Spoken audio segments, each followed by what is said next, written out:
Black Desert Online is a marathon, not a sprint, so it's very important to get an effective start and maintain a steady pace on your account. Avoiding these huge beginner mistakes could be the difference between you hitting 700 gear score in 8 to 12 months or rage quitting the game. The first big mistake that I see many new players making in BDO is worrying about their crystal build too early.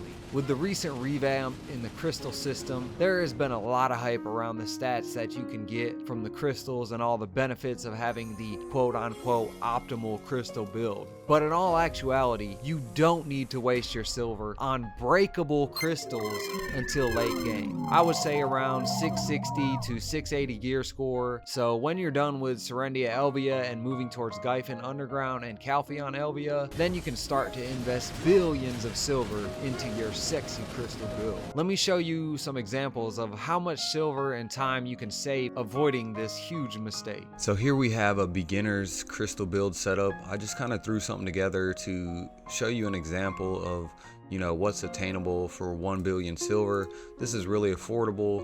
You're getting 22 crit damage, 24 AP, 48 accuracy, some nice damage reduction, some health points, everything that you kind of need to just get a good start in the game.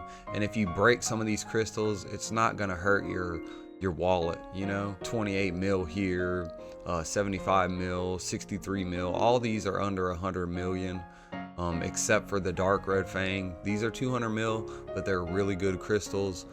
This is the type of build that you want to use when you're Tavala Timmy, you're just running around through Valencia, running around through some of the lower end grind zones in Kama Sylvia, your Drigan area, you're good all throughout there. Throw some consumables on here, make sure you got your monster AP up there, So you're pushing 635 just with this really easy build here.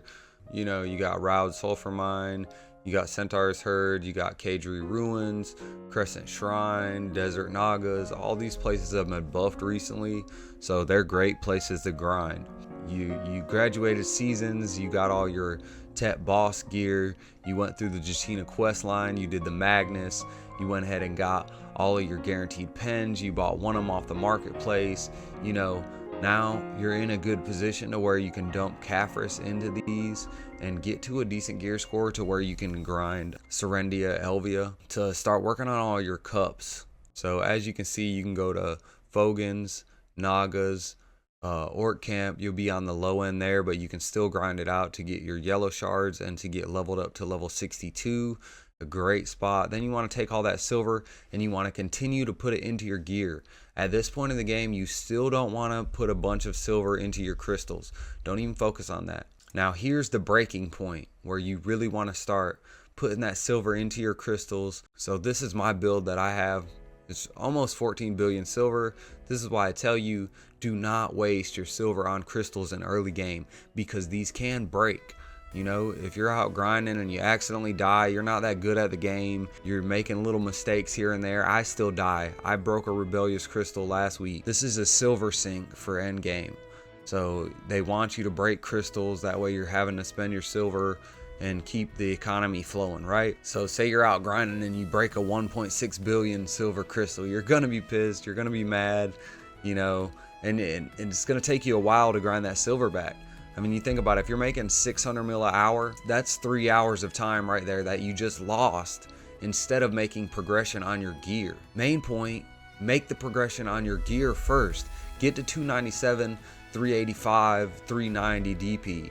That way you're nice and tanky, you have the damage to kill the mobs fast enough, then you can start investing into your crystal build and get that nice, beautiful looking crystal build. Okay, now that you understand the crystal system is meant for mid to end game progression, let me make another fact clear. You don't need to enhance anything in early game besides Tavala. Do not try to enhance your boss gear or weapons. Use the Jatina guaranteed pen system for all your weapons and 2 pieces of armor. You will get the 3rd pen from completing Magnus, and just take all the silver you've made and buy the 4th piece off the market. Then you just need to start farming your flame at Jade Forest, as you dump all your silver into Caphras for the Slumbering Origin Fallen set. Once you grab the FGA, Labresca, and Dawn's gloves, then you get to start having fun and clicking those items again. But never, ever click accessories in early game. Buy your Tet Distos and get the Pen Jatina Crescent Ring. The rest are Pen Capoches all day. I literally still have some of them in my build, and I'm 706 gear score. And if you get stuck in your build needing 1 AP just to reach that nice bracket, then just buy a Tungrad belt or a Tungrad ring as a placeholder. You can always sell it back, or when you do start tapping those pens, then you can just tap it and go for that big pen, you know what I'm saying? My final beginner's mistake that I see many players making is wasting silver on cosmetic items, mounts, and frivolous endeavors. If you really want to make gains and start making those billions, then just wait for the luxury items in BDO. Don't buy a costume for every all that you make. Don't spend money on the T9 Dream Horses. Make sure you save your silver and optimize your profits by paying attention to the market and selling items for a good price. Make sure you plan out your progression and put your silver into the right places. All of this can seem kind of complicated, but like I said in the beginning of the video, BDO is a marathon, not a sprint. So let's take baby steps and focus on one piece at a time. Don't overwhelm yourself and just stick to the plan and have fun. As always, thanks for watching, and I hope you learned something from today's video. If you did, make sure you drop down there, hit that subscribe button, hit that like button, hit that comment section. Happy gains and good luck. If you're looking for some more content though, check out one of these videos right here, because you know they're gonna be lit.